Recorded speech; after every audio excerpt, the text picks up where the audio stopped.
حسن صاحب کیسے ہیں آپ؟ ٹھیک ٹھاک ہیں؟ اللہ تعالیٰ کا احسان ہے. کیا نام ہے آپ کا؟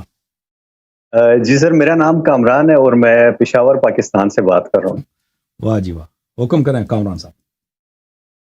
سر میں اصل میں سنی فیملی سے بلانگ کرتا ہوں اور جی سر. میرے کچھ ایک دو سوال ہیں. مطلب زیادہ ٹائم میں آپ کا نہیں لوں گا، ایک دو کوشچنز یہ آپ سے کرنے ہیں میں نے. ہم. سر پہلا سوال تو میرا یہ ہے، ایک سیکنڈ ذرا، ایک منٹ کا مجھے ٹائم دیجیے کائنڈلی. اچھا سر، میرا پہلا کوشچن آپ سے یہ ہے کہ دیکھیں، یہ سنی علماء کہتے ہیں نا کہ اگر جو خلیفہ دوم تھے حضرت عمر کی خلافت میں، اگر اللہ کی مدد حضرت عمر کے ساتھ نہ ہوتی تو انہوں نے رومن اور پرشین امپائرز کو کیسے فتح کیا تھا، اور لاکھوں نہیں بلکہ لاکھوں لوگوں کو انہوں نے کلمہ پڑھایا تھا، مسلمان کیا تھا، جن کی نسلیں آج بھی مسلمان ہیں.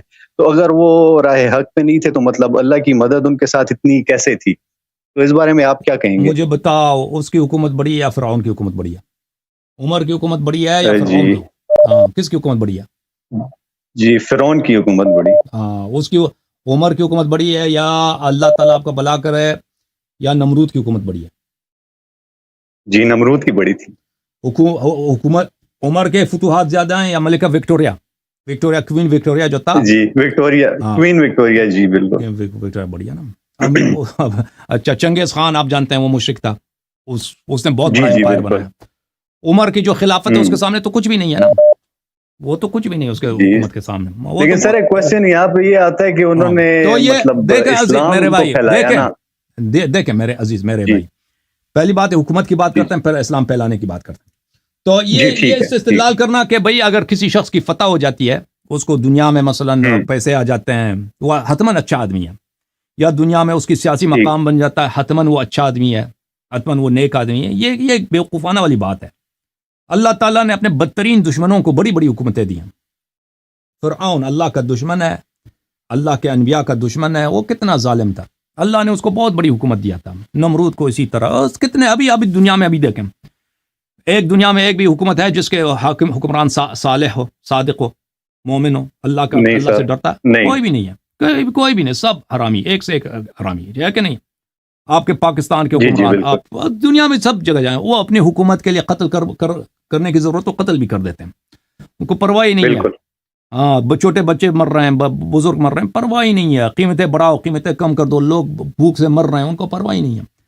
تو اس طرح کہ اگر کسی کو حکومت مل جائے، اس کو لمبی ہو، ابھی مثلا اسرائیل کی حکومت ہے، دیکھیں اسرائیل کی حکومت ہے، وہ کتنے سال سے، تقریباً 70-80 سال ہو گئے ان کی حکومت کو.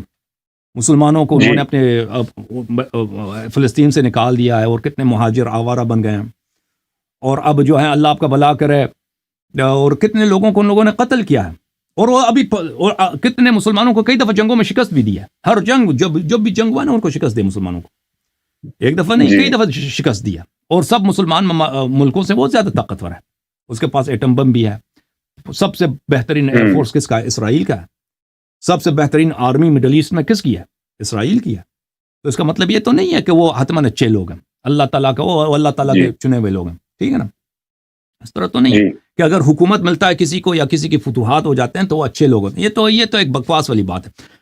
حکومت کس کی صحیح ہوتی ہے؟ حکومت اس کی صحیح ہوتی ہے جس کی حکومت کو اللہ نص کے ذریعے بتا دے کہ آپ کا حاکم ہے، اس کی طاعت کرو، چاہے لوگ طاعت کریں یا نہ کریں، چاہے اس کی فتوحات ہوں یا نہ ہوں، ٹھیک ہے نا؟ ہمارے نبی صلی اللہ علیہ وسلم کی حکومت بہت چھوٹی ہے. نبی صلی اللہ علیہ وسلم کی حکومت جو تھی نا، وہ حکومت، بلکہ اس کو حکومت کہنا بھی مشکل ہے، کیونکہ اس کا نہ پولیس فورس ہے، نہ اس کا کوئی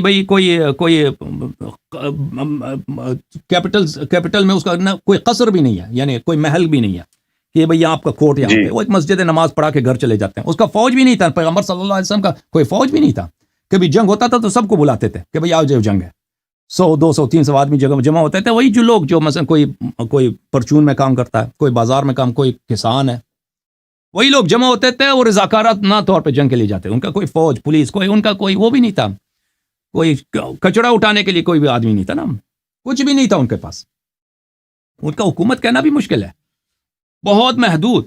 ان کی حکمرانی چاہتی ہے بہت محدود خطے پہ. بلا شک بلا ریب وہ اللہ کی جانب سے ان کی حکومت ہے، ان کو حاکمیت کا حق. اس زمانے کے مکے میں تھے، کوئی ان کے حکم کو نہیں مانتا ہے بھائی، سوائے بہت کم لوگوں کے. حکومت وہاں پہ کس کی چلتی ہے؟ وہ جتنے مشرک سردار ہیں حکومت ان کی ہے. پھر بھی اصلی حکمران اللہ کی جانب سے کون ہے؟ رسول صلی اللہ علیہ وسلم. تو یہ ظاہری ظاہری جو حکومت ہے یہ حق ہونے کی دلیل نہیں ہوتی. لذا اب بھی مسلمان میں بہت سارے حکمران ہیں، بہت پیسے والے ہیں، اس کی دلیل نہیں ہے کہ وہ اچھے لوگ ہیں یا اللہ نے ان کی حکومت شرعی ہے، اللہ کی جانب سے وہ ہم پہ حکمران منصوب ہے، ان کی اطاعت ہم پہ واجب ہے. یہ پہلی بات. دوسری بات، اب آپ کہتے ہیں کہ انہوں نے لوگ اس کے زمانے میں مسلمان ہو گئے. دیکھیں جی ابو بکر عمر کے زمانے میں اسلام کے سب احکام چینج کیے گئے. ٹھیک ہے، وہ لوگ اگر مسلمان ہوتے تھے، کیونکہ عربوں کے پاس ان کی حکومت کی کوئی لیجیٹمیسی کی کوئی دلیل نہیں تھی. یعنی ہر حاکم جو ہے نا، ایک مثلا چنگیز خان جو ہے وہ پوری دنیا کو اس نے فتح کیا ہے، اس کی لیجیٹمیسی کس بات پہ ہے؟ اس کی لیجیٹمیسی شرعی نہیں ہے. اس کی لیجیٹمیسی کس بات پر ہے کہ وہ اس کا جو اپنا قوم ہے مغل قوم، اس کو وہ عزت دینا چاہتا ہے. وہ پوری دنیا سے لونڈیاں اٹھا کر، پیسے اٹھا کر وہ اپنے قبیلے والوں کو دے دے گا، تو لوگ اسی لیے اس کو سپورٹ کرتے ہیں. تو یہاں پہ جو خلافت کا جو سسٹم تھا ابو بکر عمر عثمان کا، ان کی لیجیٹمیسی اسی بات پہ تھی کہ لوگ ان کی اطاعت کرتے تھے جو نئے مسلمان تھے، اس لیے کہ یہ خلیفۃ الرسول صلی اللہ علیہ وسلم، رسول پاک صلی اللہ علیہ وسلم کے خلیفے کے طور پہ ان کو کہا گیا تھا. وَإِلَّا اگر وہ ان کو اسلام نہ ہوتا تو ابو بکر عمر عثمان کو کون مانتا تھا؟ اگر اسلام کی بات نہیں تھی نا کہ بھئی وہ اسلام مرتد ہو جاتے ہیں بھئی، تو پھر ان کے حکومت کا سارا ڈھانچہ ہی ٹوٹ جاتا، ہر قبیلہ اپنا حکومت بنا لیتا. ان کو ملا اسی بات پہ کہ انہوں نے کہا کہ ہم رسول پاک صلی اللہ علیہ وسلم کے قبیلے سے ہیں، ہم قریش میں سے ہیں، اور قریش جو ہے رسول پاک صلی اللہ علیہ وسلم کے رشتہ دار ہیں، ہمیں اس لیے ہمارے ساتھ بیعت کرو. ان کے لیے ان کے پاس کچھ بھی نہیں تھا اور کہ بھئی ہمیں حکومت ملنا چاہیے. تو اس لیے یہ لوگ اسلام کے محتاج تھے کہ تاکہ لوگ ان کی لیجیٹمیسی ان کی حکومت کی جو مقبولیت اسی بات پہ تھی کہ لوگ اسلام کو مان لیں. اور ان کے زمانے میں جو اسلام پھیلایا گیا ہے وہ اسلام پھیلایا گیا ہے کہ بھئی وہ اس میں ہر نماز رسول پاک صلی اللہ علیہ وسلم کی چینج ہو گئی، وضو ان کی چینج ہو گئی، روزے اس کے چینج ہو گئے، حج کے احکام چینج ہو گئے، طلاق کے احکام ان لوگوں نے چینج کر دیے، شریعت کے احکام انہوں نے ضائع کر دیا. اور ہمارے جتنے اختلافات ہیں مسلمانوں میں، نماز میں، روزے میں، مختلف مذاہب میں، اور جتنے باتیں ہمیں اسلام سے کے متعلق ہمیں مبہم ہے، ہمارے لیے واضح نہیں، اسی ابو بکر عمر کی خلافت کی وجہ سے ہے. انہی کے خلافت کے دوران رسول پاک، یہ تو امامت کو تو مانے نہیں ان لوگوں نے. انہوں نے اگر حدیث کو جمع کیا ہوتا، صحیح احادیث کو یہ لوگ جمع کر لیتے تاکہ کسی قسم کا اختلاف نہ ہوتا، سب احکام نص کے ذریعے ہوتے، نصوص کے نبی کریم صلی اللہ علیہ وسلم کے ذریعے ہوتے، تو اس طرح اختلافات کم ہو جاتی. لیکن انہوں نے یہ سب نہیں کیا، اور اہل بیت علیہ الصلوۃ والسلام کو انہوں نے گھر بٹھایا.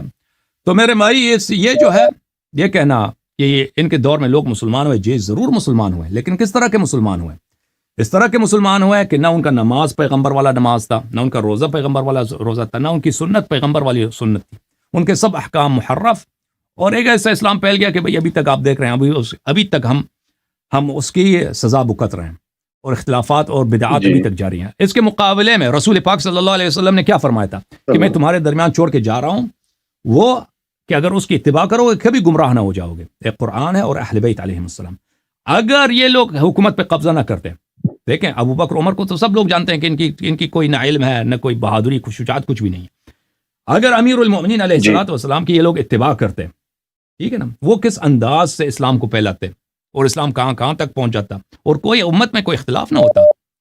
کیونکہ پیغمبر کا وعدہ ہے، وہ وعدہ ان کا کبھی جھوٹا نہیں ہے کہ اگر تم ان کی اتباع کرو گے تو کبھی گمراہ نہ ہو جاؤ گے. یعنی دین میں کوئی بدعت نہ آتا، اختلاف نہ ہوتا، نماز، روزہ سب وہی ہوتا جو پیغمبر صلی اللہ علیہ وسلم نے بتایا. ٹھیک ہے نا. تو یہ جو ہے ان کی خلافت جو ہے بڑی مصیبت ہے مسلمانوں کے لیے اور اسلام کے لیے، قرآن کے لیے. سب اختلاف. اچھا حسن سر، اس کوشچن میں ایک چھوٹی سی چیز ایڈ کرنا چاہوں گا کہ یہ رومن اور پرشین امپائرز کے خلاف جو جنگیں لڑی گئی، کیا مولا علی علیہ السلام ان جنگوں میں شریک تھے؟ اگر تھے تو وہ کیسے، اور اگر نہیں تھے مطلب اس دوران کہاں ہوتے تھے؟ مطلب ان تینوں خلفاء کے دوران وہ کہاں ہوتے تھے، کیا کرتے تھے؟ اب بات اچھی طرح سے سن لو. یہ جھوٹ مشہور کر دیا کہ امیر المؤمنین علیہ الصلوۃ والسلام ابو عمر کے لیے گورنر تھے یا چیف جسٹس تھے یا ان کے مشیر تھے. یہ سنا گیا جی، بالکل. یہ علماء کہتے ہیں، سنی علماء کہتے ہیں. یہ سب جھوٹ ہے، یہ کوئی حدیث ہے ہی نہیں ہے، یہ سب جھوٹ ایسے مشہور کر دیا. ہاں اب سن لو. جب تک رسول پاک صلی اللہ علیہ وسلم تھے، امیر المؤمنین علیہ الصلوۃ والسلام ہر لشکر میں سب سے آگے تھے، ہر لشکر میں علم انہی کے ہاتھ میں ہوتا تھا، کمانڈر وہی ہوتے تھے، رسول پاک صلی اللہ علیہ وسلم کے لیے جتنے خطرناک مشن ہوتے تھے ان کے سامنے وہ کسی کو نہیں بیچتے سوائے امیر المؤمنین علیہ السلام کو. ہر بلا کے سامنے سینہ کس کا سپر تھا؟ امیر المؤمنین علیہ السلام کو. قرآن کو، اسلام کو ہر مہلکے سے بچانا کن کا کام تھا؟ امیر المؤمنین علیہ السلام کو. اور امیر المؤمنین علیہ السلام اہل بیت الطاہرین علیہم الصلوۃ والسلام کو رسول اللہ نے قرآن میں خمس عطا کیا. خمس فانما غنمتم من شیء فان للہ خمسہ ولرسولہ ولذی القربى والیتامى والمساکین، کہ جنگ میں جتنی غنیمت ہاتھ میں آ جاتا ہے اس میں سے 1/5 رسول پاک صلی اللہ علیہ وآلہ وسلم اور اہل بیت علیہ السلام کے لیے. ٹھیک ہے نا. تو جب رسول پاک صلی اللہ علیہ وسلم دنیا سے چلے گئے تو ان لوگوں نے یہ کاٹ دیا، یہ خمس بالکل کاٹ دیا، قرآن کی نص کی مخالفت کی. اہل بیت علیہ الصلوۃ والسلام کہا کہ یہ تو بھئی حکمران کا حق ہے، آپ لوگوں کا حق نہیں ہے، حالانکہ وہ نص قرآن لذی القربہ اس میں سے کاٹ دیا. تو امیر المؤمنین علیہ السلام کے ہاتھ میں فدق تھا، اور رسول پاک صلی اللہ علیہ وآلہ وسلم حکومت کے جو اکثر خرچے ہوتے تھے وہ اسی فدق سے چلاتے تھے. اور انہوں نے اپنے حیات میں اس کو اپنی بیٹی کو دیا تھا، اسی لیے دیا تھا کہ اگر ان کے پاس مالی سرمایہ ہو تو امامت کے لیے، امور امامت چلانے، حکومت چلانے کے لیے ان کو کسی کی ضرورت نہیں ہوگی.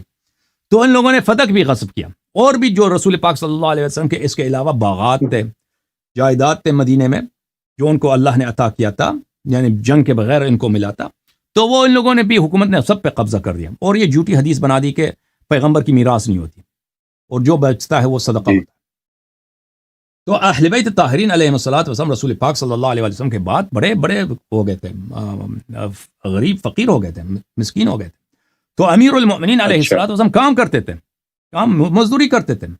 وہ بھی کس طرح کی مزدوری؟ مثلا کسی ان کا اپنا جو جائیداد تو پہ لوگوں نے قبضہ کیا، وہ جاتے تھے مثلا کسی کی باغ ہے، کسی یہودی کی باغ ہے، کسی مسلم کی باغ ہے، وہاں پہ پانی دینے کے لیے کہ بھئی باغ کو پانی چاہیے، کنواں کھودنا. ابھی تک مدینے میں وہ دوسروں کے لیے بھی کام کرتے تھے، پھر بہت وہ خود کنواں کھودتے تھے، مثلا صحرا میں جا کے ان کو پتہ ہوتا تھا کہ یہاں پانی ہے، وہاں کنواں کھودتے تھے اور اسی وقت اس کو وقف کرتے تھے. ابھی تک مدینے میں وہ کنویں موجود ہیں. ایک منطقہ ہے مدینے میں، جائیں اس کو کہتے ہیں آبار و علی علیہ السلام، علی علیہ السلام کے کنویں. وہاں پہ انہوں نے جو کنویں اپنے ہاتھ سے کھودے تھے آج تک باقی ہیں، اپنے ہاتھ سے کنویں کھودے تھے اور ان کو وقف کیا تھا ہمیشہ کے لیے. اور وہ وقف میں لکھتے تھے کہ یہ وقف ہے، مگر اس میں ایک شرط ہے کہ اگر کبھی امام حسن امام حسین علیہ السلام کو اس کی ضرورت ہو تو یہ ان کی ملکیت ہوگی. تو وہ یہ کام کرتے تھے اور کسی جنگ میں وہ شریک نہیں ہوئے، کسی لشکر میں نہیں گئے، اور کبھی ابو بکر عمر کی انہوں نے کوئی پوزیشن قبول نہیں کی، اور کبھی ان کے چیف جسٹس بھی نہیں بنے. ہاں یہ ہوتا تھا کہ بہت دفعہ روایات احادیث میں فریقین نے روایت کی کہ بہت دفعہ یہ ہوتا تھا کہ یہودی آتے تھے، کیونکہ آپ کو پتہ ہونا چاہیے کہ یہود نصارہ یا اہل کتاب تھے. اس زمانے میں کتاب، یعنی کتاب چیز کی کوئی نام عرب میں تھی نہیں بھائی، یعنی کتاب چیز کی کوئی چیز تھی نہیں عرب میں. پورے عرب میں جائیں گے کسی کے پاس کوئی کتاب نہیں تھا. ان کو بھائی ان کے پاس کوئی ثقافت، کوئی تہذیب، کچھ بھی، یہ وحشی قوم تھے عرب. تو ان کے پاس تو کتاب تھے نہیں. یہ یہودی کو اہل کتاب کہتے تھے کیونکہ ایک ہی کتاب تھا، وہ تورات ہے، ایک ہی کتاب ہے انجیل ہے. تو یہود نصارہ اہل کتاب ہے. تو یہود نصارہ جو تھے یہ اپنے بچوں کو کتاب پڑھاتے تھے، ان کے پاس مدرسے تھے اور ان میں عالم بڑے تھے بہت، اور ان کے پاس شریعت تھی، یعنی یہودیوں کے پاس بڑے مدرسے تھے. ان کے پاس مدینہ میں ان کا مدرسہ چھوٹا تھا، لیکن ان کا جو اصل مدرسہ تھا وہ شام میں تھا، اور ایک دوسرا مدرسہ تھا بابل میں، عراق میں. اور تلمود کی جو کتاب ہے بہت موٹی کتاب ہے، یہودیوں کی شریعت کی جو تلمود کی کتاب ہے، یہ نبی کریم صلی اللہ علیہ وسلم کے عصر سے کچھ پہلے تقریباً 100 سال پہلے لکھی گئی. کہاں لکھی گئی؟ عراق میں، بابل میں. بابل بہت بڑا گڑھ تھا، یعنی کوفے کے قریب. یہ کوفے کے قریب بہت بڑا ان کی یونیورسٹی تھی یہودیوں کی، جس طرح ہمارے مدارس ہیں نا آج مدرسے اس میں لوگ پڑھتے ہیں، اس طرح ان کے بڑے بڑے مجتہد تھے، بڑے بڑے فقیہ تھے یہودیوں کے. تو انہوں نے تلمود کی کتاب لکھی، ان کے پاس بڑے عالم تھے، اور ان کے پاس روایات بہت تھیں، کتب جو انبیاء علیہ السلام کی کتب ہے. تو یہ لوگ آتے تھے نبی کریم صلی اللہ علیہ وسلم کے زمانے میں بھی آتے تھے، یہ لوگ سوال کرنے کے لیے، وہ امتحان کرنے، کیونکہ ان کے کتابوں میں یہ بشارتیں موجود تھی کہ ایک پیغمبر ایسا آئے گا کہ عرب میں اس کا ظہور ہوگا، اس کی یہ صفات ہوں گی، اس کے پاس یہ معجزات ہوں گے، اس کی یہ شریعت ہوں، نشانیاں سب موجود تھی. تو وہ چیک کرنے کے لیے آتے تھے. تو ان میں سے بہت سارے یہود کے علماء جو تھے خدا ترس تھے، وہ وہی چیک کرنے کے یہ واقعاً پیغمبر ہیں یا نہیں. تو مسلمان بھی ہو جاتے تھے بہت سارے. تو یہ سلسلہ جاری رہا. ابو بکر عمر کے زمانے میں بھی ہوتا تھا کہ ایسے علماء آتے تھے یہود کے، نصارہ کے، ٹیسٹ کرنے کے لیے کہ بھئی وہ آتے تھے کہ بتاؤ اور اس زمانے میں علم اس طرح تو آج کے زمانے کی طرح علم نہیں ہے کہ مثلا کوئی انجینئرنگ کے سوالات کریں یا فزکس کے سوالات کریں یا فرض کریں آپ کے میڈیسن کے سوالات. اس زمانے میں یہ کتاب انبیاء علیہ السلام کی کہانیاں ہوتی تھیں. وہ پوچھتے تھے کہ مثلا حضرت خضر علیہ السلام یا حضرت موسیٰ علیہ السلام یا اللہ تعالیٰ نے آسمان زمین کیسے خلق کیا ہے, کیونکہ ان کے کتب میں موجود ہوتے تھے. تو یہ آ کے سوال کرتے تھے مسلمانوں سے کہ بھائی آتے تھے کہ بھائی آپ کے پیغمبر کہاں ہیں. وہ کہتے تھے ہمارے پیغمبر وفات ہو گئے, ان کا خلیفہ کون ہے, وسیع کون ہے. کہتے تھے ابو بکر ہے یا عمر ہے. تو آتے تھے کہتے تھے ہمارا سوال ہے. تو ابو بکر عمر شروع سے کہا ہمیں جواب نہیں آتا, بھائی سوال کا جواب لینا ہے تو جاؤ وہاں پر. یا اس طرح کہتے تھے شروع سے کہہ دیتے کہ جاؤ, ہاں جاؤ, ہم آپ کو بتا دیتے ہیں کس کے پاس علم کس کے پاس اس سے. یا مثلا وہ سوال کرتے تھے پھر سے پنس جاتے تھے, ان کو جواب نہیں آتا. تو سب مسلمان شرمندہ ہوتے تھے. پھر سلمان یا ابو ذر یا کوئی اور اصحاب آتے تھے کہ بھئی یہ نہیں, یہ ہم آپ کو لے کے چلتے ہیں کسی اور شخص کے پاس, وہ جو ہے مسلمانوں کی عزت بچائے گا. تو پھر وہ آتے تھے یا امیر المومنین السلام کو بلاتے تھے, پھر وہ یہودیوں کے سوالات کے جواب دیتے تھے. اور وہ بہت سارے یہودی اس طرح مسلمان, اور اس کے احادیث بہت زیادہ ہیں, نہایت ہی زیادہ. یا مثلا اس طرح ہوتا تھا بہت دفعہ کہ مثلا یہ عمر کے متعلق بہت ہے کہ مثلا اس نے دیکھا ایک پاگل عورت ہے, وہ حاملہ ہو گئی ہے, تو اس نے حکم دیا کہ اس پہ حد جاری کرو.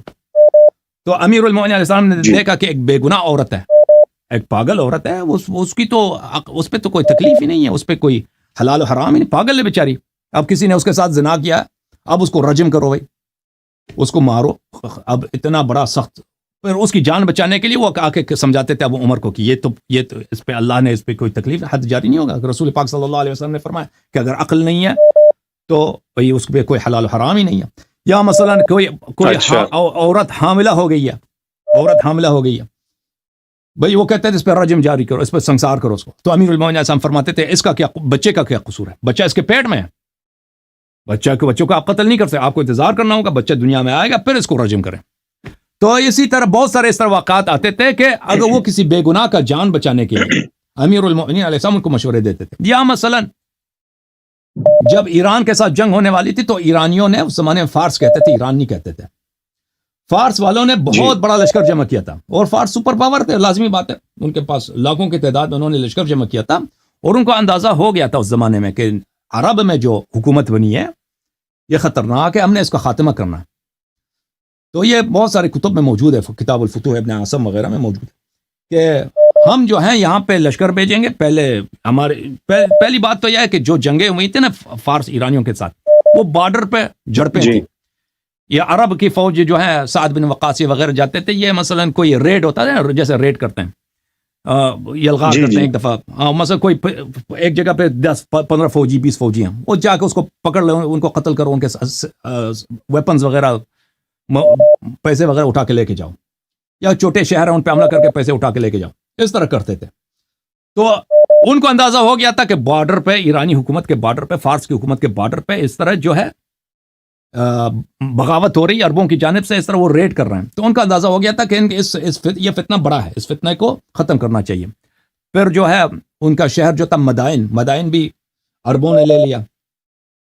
تو انہوں نے بہت بڑا فوج جمع کیا, آذربائیجان سے, اصفہان سے, قم سے, کاشان سے, پتہ نہیں دور دراز علاقوں سے لاکھوں کی تعداد میں, اور سب کو لے کے آئے. انہوں نے, ان کا ارادہ یہی تھا کہ ہم مدینے تک آئیں گے, ان کا ارادہ یہی تھا کہ ہم آئیں گے.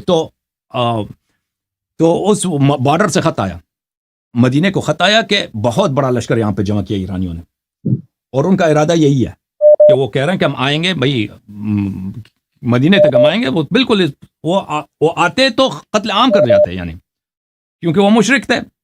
اس زمانے میں اگر کوئی لشکر دوسرے علاقے کو فتح کر دیتا تو ان کا طریقہ کار یہی تھا کہ ان کے مردوں کو قتل کرو, عورتوں کو اٹھا کے لے کے جاؤ. تو اگر وہ ایرانی جو کامیاب ہوتے فارس والے, تو لازمی بات ہے پھر اسلام مٹ جاتا. اگر سب مسلمان مدینہ آتے نا تو وہ سب قتل ہو جاتے, اور عورتیں جو سب کنیز, مرد سب قتل. مسجد نبی صلی اللہ علیہ وسلم کو مسمار کر دیتے, پھر صدیوں تک پیغمبر کا, پھر تاریخ میں کوئی پیغمبر کا نام بھی نہیں لیتا, وہ بالکل محو ہو جاتا اسلام. تو اس وقت جب اس کا لیٹر آیا تو عمر نے, وہ کتاب فتوح ابن عاصم میں موجود ہے, عمر نے جب وہ کتاب کھولا ہے تو اس کے جبڑے جو ہے آپس میں لرزنے لگا. آواز, اس کے جبڑوں کی آواز اتنی بلند ہو گئی, سب لوگ مسجد میں سن رہے تھے, جیسے انسان کو ڈر لگتا ہے نا, اس کے دانت آپس میں کٹکھٹا رہے ہیں. تو اس نے مشورہ مانگا کہ ہم کیا کریں. سب نے مشورہ دیا عمر کو کہ آپ جنگ میں چلے جائیں, اس کے جنگ میں, فارس کے جنگ میں چلے جائیں. تو اس وقت امیر المؤمنین علیہ السلام نے وہ میرا خطبہ بھی موجود ہے، اس میں اسپیچ ہے، اس کو آپ انٹرنیٹ پہ سرچ کریں، کیا نہج البلاغہ میں کیا نہج البلاغہ میں عمر کا کوئی مدح ہے، تعریف ہے یا نہیں. تو امیر المؤمنین علیہ السلام نے اس کو یہی بتایا کہ تم اگر جاؤ گے تو تم وہاں سے فرار کرو گے. وہ لفظ سریل الفاظ ہے، تنکب، تم جاؤ گے تو تم وہاں سے پیچھے مڑ جاؤ گے. پھر جو ہے ایک دفعہ اگر لشکر کا سردار، کیونکہ ایرانیوں کو پتہ چل جائے گا کہ عربوں کا جو بادشاہ ہے، ان کا جو خلیفہ ہے، ان کا جو سردار ہے، ہمارے جنگ میں آیا، اور ایک دفعہ اگر تم سب لشکر لے کے جاؤ گے ان کے جنگ میں، اگر تم نے وہاں پہ فرار کی تو پھر عرب ایرانیوں کو روکنے والا مدینے تک کوئی نہیں ہوگا، کیونکہ پھر کوئی ان سے لڑے گا بھی نہیں. لیکن تم وہاں پہ نہ جاؤ، تم فوج بھیج دو وہاں پر، خود نہ جاؤ. تو اس عمر نے وہی مان لیا، پھر وہ خود گیا نہیں. تو وہ بھی جو مشورہ تھا وہ ایسا مشورہ تھا کہ وہ بالکل اسلام مہ ہو جاتا، بھائی اسلام ختم ہو جاتا. یعنی اگر مشرک آ جاتے وہ تو پھر تمیز نہیں کرتے نا کہ یہ خلیفہ ہے، یہ اہل بیت کون ہے، فلان کون ہے، وہ تو سب کو قتل کر دیتے. اس طرح کے انہوں نے مشورے دیے، اس طرح کے مشورے دیے. لیکن اس سے علاوہ کچھ عمر کا جو قاضی تھا مدینے میں، کعب الاحبار تھا. کعب الاحبار ایک یہودی عالم تھا جو مسلمان ہوا تھا، وہ صحابی بھی نہیں تھا. وہ مسجد نبی صلی اللہ علیہ وسلم میں صحابہ کو دین سکھاتا تھا، توحید سکھاتا تھا. اور صحابہ کی آپ کی کتب میں بہت بڑی ساری روایات موجود ہیں کہ صحابہ نے کعب الاحبار سے روایت کیا. اور کعب الاحبار کس سے روایت کرتا تھا؟ بنی اسرائیل سے، موسیٰ علیہ السلام سے روایت کرتا تھا. اور جی ہاں، اوکے میرے بھائی، جی ٹھیک ہے. اچھا سر، میرا دوسرا کوشچن آپ سے یہ ہے کہ سنی علماء سے میں نے سنا، وہ یہ کہتے ہیں کہ نبی پاک صلی اللہ علیہ وسلم کی ڈیتھ جو ہے وہ منڈے کو ہوئی تھی اور ان کی تدفین وینسڈے کو ہوئی تھی. تو ان 3 دنوں میں کافی سارے صحابہ نے دور دور سے آ کر ان کا نماز جنازہ پڑھا تھا، جبکہ شیعہ علماء یہ کہتے ہیں کہ حضرت ابوبکر، عمر اور عثمان نبی کے جنازے میں شامل نہیں ہو سکے تھے کیونکہ وہ سقیفہ چلے گئے تھے خلیفہ کی سلیکشن کے لیے. تو اس میں کیا حقیقت ہے، اور کسی بک سے آپ اس کا حوالہ دے سکتے ہیں کہ مطلب یہ 3 خلفاء نبی پاک کے جنازے میں شریک تھے، حضرت ابوبکر، عمر اور عثمان، یا نہیں تھے؟ یہ الکتاب المصنف فی الاحادیث والآثار، ابن ابی شیبہ الکوفی، بخاری مسلم کا استاد، جز نمبر 7، چاپ دار التاج. یہاں پہ آپ کو لے کے چلتے ہیں صفحہ نمبر 432 میں. جی ہاں معاف کیجیے گا، 432 کہاں سے گیا صفحہ؟ یہ صفحہ نمبر 432 ہے. اس میں اس کو زوم کر دیتے ہیں، آخر صفحے میں یہ حدیث نمبر ہے 3746. حدثنا ابن نمیر عن ہشام ابن عروہ عن ابی. ہشام ابن عروہ اپنے والد عروہ ابن زبیر سے روایت کرتے ہیں ان ابا بکر و عمر، کہ ابو بکر اور عمر لم یشہدا دفن النبی صلی اللہ علیہ وسلم، نبی صلی اللہ علیہ وسلم کی تدفین میں یہ کوئی انہوں نے دیکھا ہی نہیں، شریک ہی نہیں ہوا. کان فی الانصار، یہ دونوں انصار کے پاس گئے تھے. فدفن قبل ان یرجع، نبی کریم صلی اللہ علیہ وسلم کی تدفین ہوئی ہے اس سے پہلے کہ واپس آ جاتے. ان کی جو ہے کیا ہوا، ان کی دفن ہو گئے نبی کریم صلی اللہ علیہ وسلم. اب جو سند کیا ہے اس حدیث کی، سند یہ ہے میرے عزیز، سند کیا ہے؟ حدثنا ابن نمیر عن ہشام ابن عروہ عن ابی. ٹھیک ہے نا، اس سند کو دیکھیے، یہ سند بخاری کی سند ہے، یہ بخاری کی سند ہے، صحیح بخاری چاپ دار ہے تراث العربی، کتاب چھپی ہے سنہ 2001 میں. یہ حدیث ہے حدیث نمبر 336 کتاب التیمم میں، صفحہ نمبر 83 میں.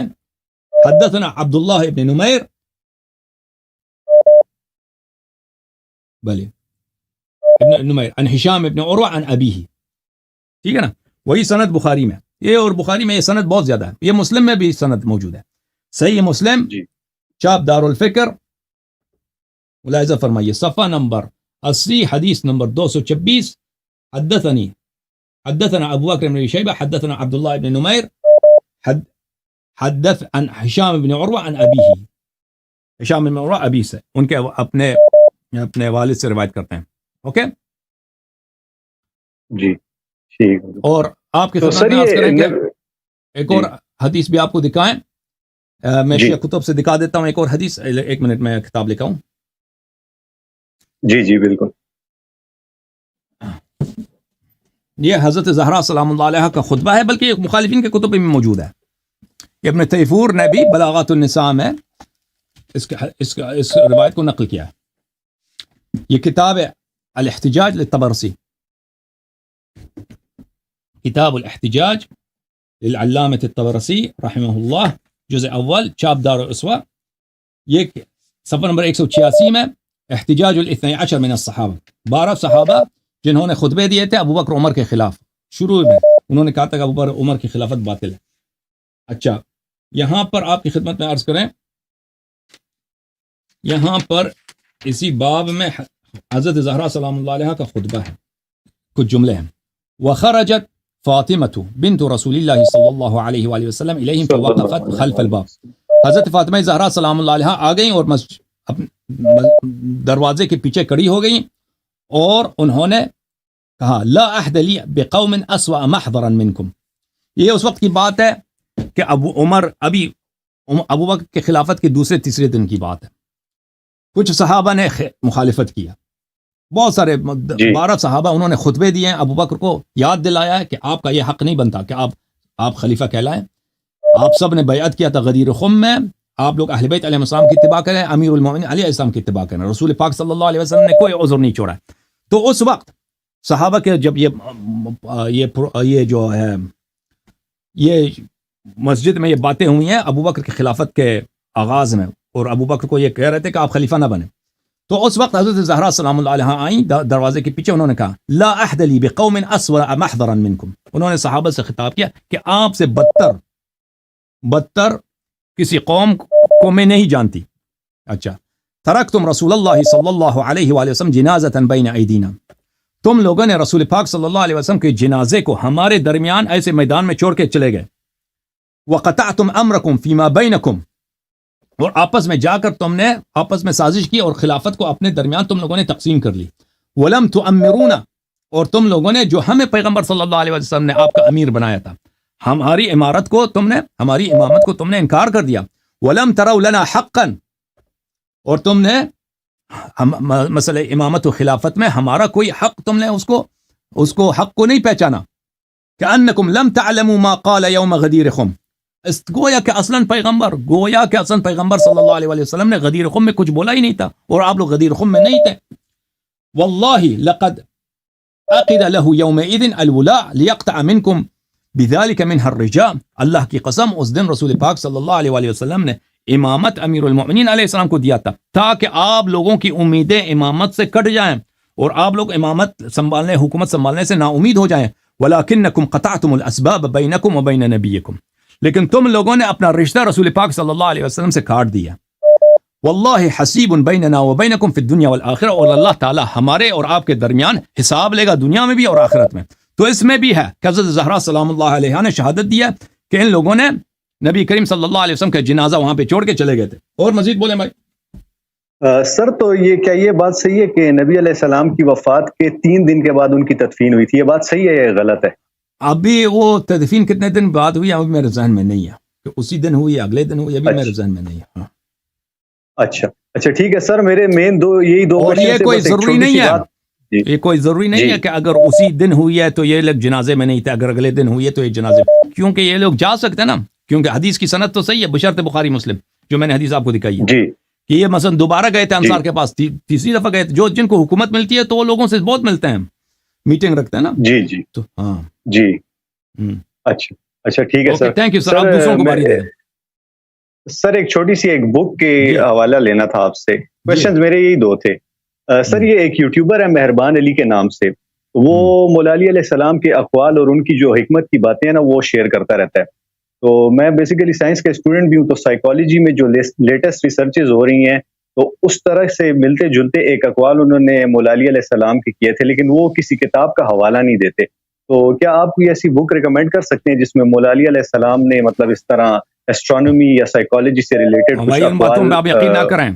لوگ دیکھیں یہ شیعہ علماء جو ہے نا وہ بھائی وہ شیعہ عالم بھی نہیں ہوگا نا، شیعہ کے جو علماء بھی ہیں نا، ہاں شیعہ کے علماء بھی جو ہیں یہ حدیث ان کو نہیں آتی، یا ایسے غلط پڑھتے ہیں، لوگوں کو سناتے ہیں کہ امام علیہ السلام نے یہ فرمایا، سب جھوٹ ہوتا ہے، اکثر جھوٹ ہوتا ہے. ان کے بڑے بڑے آیت اللہ جو ہوتے ہیں، میں آپ کو بتاتا ہوں، شیعوں کو بھی بتاتا ہوں، یہ لوگ جب بھی کوئی حدیث یہ ہمارے منابر پر، ہمارے مسجدوں میں، بلکہ کتابوں میں، یہ بہت شرمندگی کی بات ہے. یہ اب ایسی جھوٹی باتیں ان لوگوں کو سناتے ہیں، وہ پڑھاتے ہیں، وہ انسان کا شاخ نکل آتا ہے بھئی تعجب سے. اور دیکھو وہ جو اپنے آپ کو علامہ کہتا ہے، آیت اللہ کہتا ہے، پھر اس کو غلط حدیث لوگوں کو سنانا، کوئی حدیث ہوتی ہی نہیں ہے. تو اس طرح اگر کوئی شخص آپ کو انٹرنیٹ پہ کوئی حوالہ بھی نہیں دیتا، وہ صرف ترجمہ لکھتا ہے، تو آپ جو ہے نا، میں نہیں کہتا کہ وہ غلط کہہ رہا ہے، میں کہتا ہوں جب تک وہ آپ کتاب کا حوالہ نہ دیکھیں تو آپ ان چیزوں پہ اعتبار نہ کریں. جہاں تک امیر المؤمنین علیہ الصلوۃ والسلام کے اقوال ہیں، دیکھیں کتاب تحف العقول، تحف العقول میں ان کے مواعظ موجود ہیں، ماشاء اللہ ایک بڑا سیکشن ہے امیر المؤمنین علیہ السلام کے کلمات، وہاں پہ دیکھ لیں، بہت نورانی کلمات بہت ہیں وہاں پر. اوکے. اچھا سر، یہ شیعوں کی کتاب ہے؟ جی سر، شیعوں کی کتاب. اچھا سر، حسن سر بہت بہت شکریہ آپ کا اتنا ٹائم دینے کا، آپ سے بات کر کے بہت اچھا لگا. Thank you so much sir, thank you so much. Thank you, اللہ حافظ. تھینک یو، مہربانی.